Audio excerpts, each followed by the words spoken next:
Hello everyone, and welcome back to the channel, and welcome to this new video. In this video, as you can see in the thumbnail, we're going to take a look at another piece of art of mine. This is a Spider-Man fan art piece from 2021. Let's take a look at it. Let's take it in. So here we have Spider-Man, as we have all seen him swinging through the city.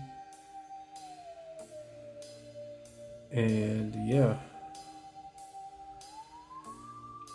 and I did this piece back in 2021 to test out my skills, I guess you could say, because I was learning how to render. I was rendering in a different fashion from previous drawings, and so I wanted to test it out, see how good I was, if I was able to translate what I had learned into one complete piece.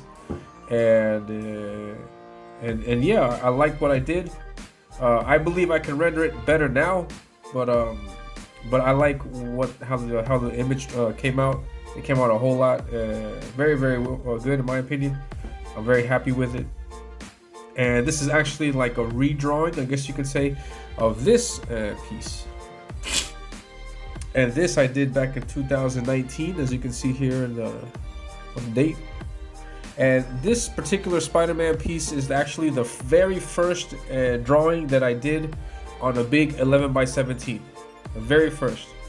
Spider-Man is my favorite character, my favorite Marvel character, my favorite superhero in general is Spider-Man. I love Spider-Man. For me, Mark Bagley and John Romita Sr. are the definitive, they have the definitive take of Spider-Man in my opinion. I love how they draw him. And so, yeah, so my Spider-Man has always been influenced and modeled after Mark Bagley's Spider-Man. So I grew up with that Spider-Man in the early 90s. I first jumped into comics thanks to Mark Bagley. He was on the Maximum Carnage run in that time, and doing the Spider-Man run, and at the time when the Maximum Carnage came out. And man, I ate that stuff up. His take on Venom, his take on Carnage, just definitive in my opinion. But again, I mean, I'm biased to that because I grew up with that. I appreciate, for example, John Romita Spider-Man. I appreciate Tom McFarlane's Spider-Man. His Spider-Man, for example, influenced the way I do webbing. And obviously, I like Eric Larson's Spider-Man. And who other? Recently, Ryan Otley. He was doing a lot of great work with Spider-Man. Also, I like his take. Yeah, I like his take. His take is nice. It's got a lot of energy to it.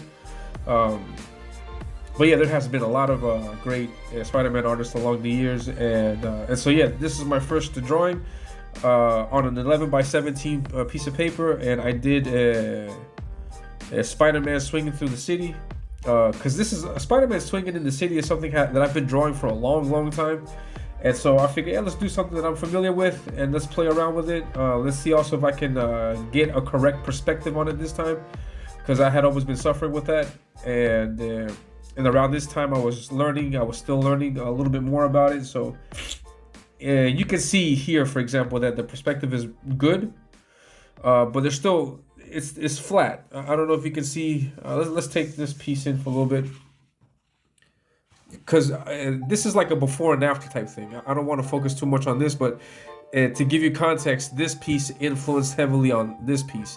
So just so I take into context, here we have the buildings. Yeah, Spider-Man. The perspective in this area looks pretty good. The perspective in this area looks good also. It's a believable background to a certain extent. And here's the building. And why did I shade this in? This is supposedly a shadow from the sunlight, and supposedly the light source is coming from the right, pointing towards the left, which is why I have this face of the buildings clean, and then I have the other sides colored in. I would not approach that the way I did it here nowadays, but that's how I did it back then. And so I like the piece. The piece came out really good. A lot of people dig it. I got a lot of critiques about the knees. The knees, they look messed up. The line work also, the line weight, the line weight. And just I was not too happy on how I did the rendering and the shadowing. I love the webbing, but the webbing looks a little bit messy. So I'm trying to find a way to streamline it a little bit, because I like how it looks, but it's, I don't know, it could look a little too messy. So I don't know, but that's the drawing. So that's the drawing that I did. And so when I got better, I was like, let me take another crack at this. And so the second time around, I did this piece. So you can see like the improvements. In my opinion, there's a lot of improvements here. For example, the buildings are just much better. There's more to the building. This is just like a more lines following the horizon line, the perspective lines, but there's no depth to it. Like it's just like blocks, so just like lines and blocks. Here, for example, you can see the buildings, the shadows, and the windowsills. You can see here, for example, this the texture on the roof in this building here. I was able to do that. The texture, I had texture here, respecting the windows. I had texture there, a lot of texture here. I was able to add stuff to rooftops.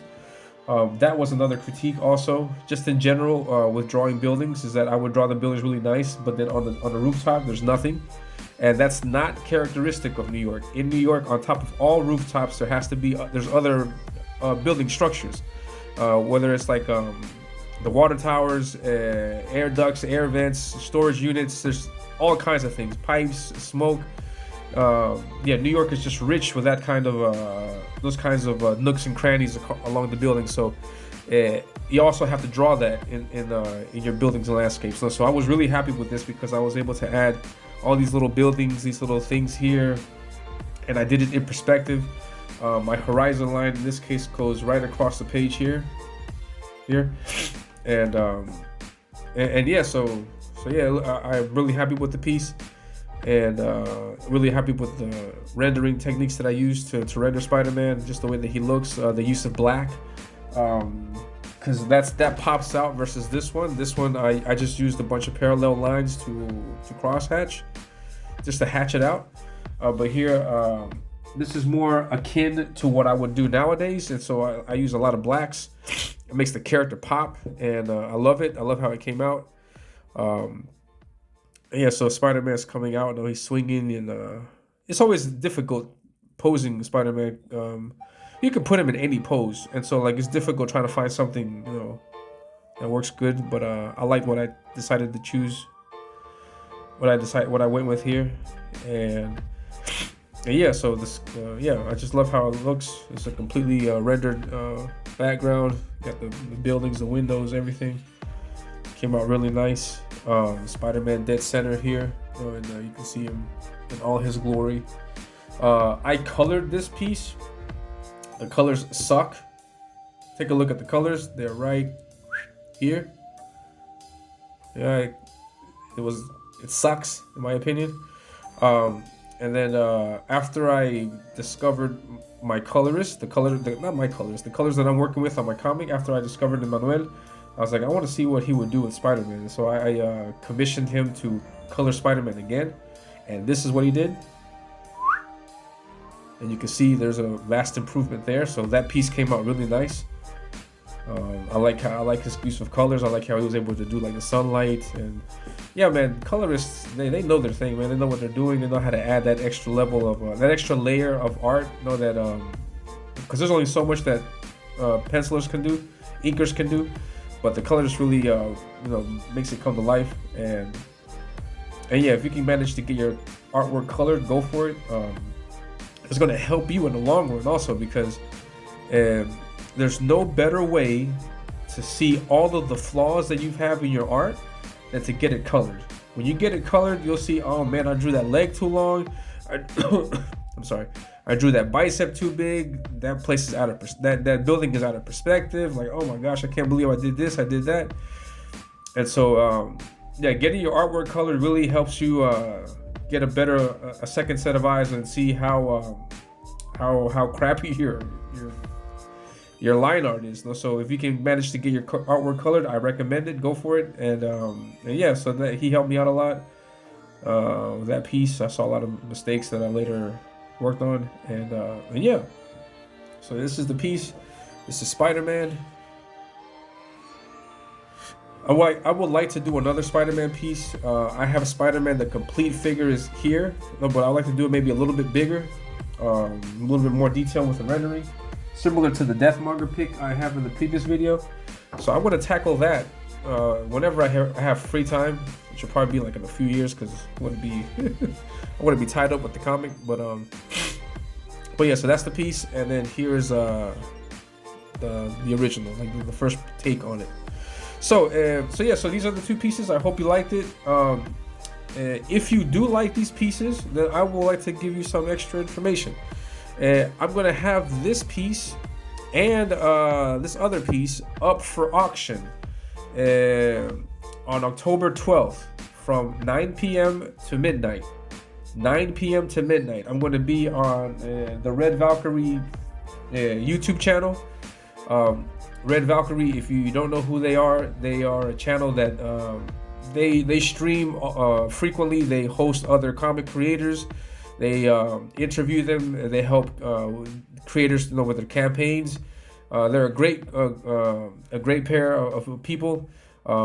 If you haven't already, I recommend subscribe to them. They do cosplays. They really go out of their way to help out the indie community, and they also help out artists with this underground art auction. So the next one is gonna come up on October 12th. I'm gonna be there. I'm gonna have this piece up for auction, also this piece and other pieces, because I'm gonna have like a Spider-Man bundle, I guess we could say, because I'm gonna have a Venom piece and a Carnage piece. But we'll look at that at another moment. But yeah, so if you're interested, make sure to check out Red Valkyrie in the YouTube channel in the description below. Stay tuned, because they're gonna post as we get closer to the date. They're gonna post updates, so follow them, and just so you can stay up to date on that. And yeah, hopefully I'll see you guys there. I will have this piece up for auction along with other pieces. And so if you like it, you can get a chance to bid on this and then have this at your house. So it will be really cool. I'm going to include both this one and the other one. So this one is 2019 drawing, and this is a 2021. And then hopefully, if I have time, I'll be able to do another one, because I have images of what I'd like to do with Spider-Man, but I just haven't had a chance to draw them out yet. So hopefully I'll get to that sometime. But yeah, so I hope you liked the video. If you did, hit the like button and subscribe to the channel if you haven't already. If you didn't like this, if you don't like Spider-Man, you didn't like the video, I don't know why you wouldn't, then hit the like button anyways, because the like buttons, the likes, they help me with the algorithm. They help with visualization of the channel and of the video, and it helps the channel grow. There's no greater testament to that than one of my recent videos of Superman. I did a Your Art Sucks video of Superman, and I really appreciate everyone checking out that video. I got like over 2,000 views, which is insane for me. Normally get like 30, 40, 50, but 2,000 is a lot, and really happy for all the new subscribers. I hope you like this video too, because I've noticed that I post my art videos and nobody watches them compared to the other videos. People seem to really dig the Your Art Sucks videos. I'm going to continue with that, but these other videos, I don't get that many views on it. So I hope you like I hope you like Spider-Man. I hope you check them out. Check out my other videos. I have a lot of artwork videos. I show you also different things with inking and penciling, also perspective. I learned quite a bit with that, so I also teach a little bit of that on the channel. So just scroll and then find something that you like. Whatever you find, whatever you watch, remember to hit that like button. Support an up-and-coming artist. And yeah. So yes, in case this is your first video watching me, my name is Elliot Rodriguez. I am a comic book artist. I am an indie artist. I am not professional, completely amateur, self-taught. So all the stuff that you see in the videos, all the teaching things that I do, it's just me explaining what I learned along the way. So just take it like that. And I am by no means an art guru, but I do like to share the things that I've learned. So check it out. Check out the video. Again, the art auction is on October 12th. October 12th. I'll have all that information in the description below. Hit the like button. Hit the like button. If you didn't notice, that's exactly what Spider-Man is aiming at. He's aiming at that like button. Hit that like. And yeah, so that's it. Thank you very much. I'm a little under the weather. I don't know if you noticed, but yeah, hopefully I'll come back better for the next one. Oh, also, next after this video, the next week, I'm not going to post a video. I'm going to do a live stream. I'm going to live stream the results of the poll for the Your Art Sucks. For the What Should I Draw poll. I put out a poll asking the viewers to select which previous artwork you want me to redraw, similar to this. And also, I have old crappy drawings of Daredevil, Hulk, Superman, Nightcrawler, Storm, Jean Grey. And the results are in, and next week we're going to take a look at the results, and I'm also going to give you some updates on my comic Ominus. So please tune in next week. There's no video. It's going to be a live stream, so I'll be live from 11 a.m. Eastern Standard Time. 11 a.m. So I'll post that information as soon as we get closer to the actual date. So I hope you liked the video. Hit that like button, smash it, and yeah, subscribe to the channel if you haven't already, and I'll catch you guys for the next video. Take care. Hello everyone, the time is finally upon us. Ominus Avenging Death is now available. Avenging Death is a short 10-page story that serves as a preview of what kind of art you can expect and the world you'll see in the main story of Ominus. In Avenging Death, we'll see Zadok take on the monstrous Deathmonger in a 10-page fight scene that'll be sure to get you hooked into the world of Ominus.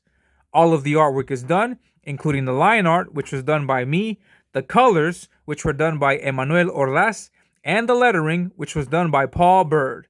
So grab your copy of the digital PDF file today for only $5. That's right, $5. Contact me in my DMs on Twitter for more information. Now, coming up next is the official trailer of Ominus Avenging Death. Enjoy.